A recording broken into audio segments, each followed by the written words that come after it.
తన ప్రాణాలే నీవని ధర్మేచగా తన మనసంత నీదని అర్థేచగా తన వలపంత నీకని కామేచగా అవధులు లేని ప్రేమకై మోక్షేచగా మూడు ముళ్ళతో 7 అడుగుల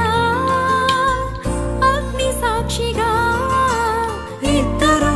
ఒకటిగా మారగా మరుపేలేని సంతకం వెళ్ళి పుస్తకం మరు జన్మకి తొలి స్వాగతం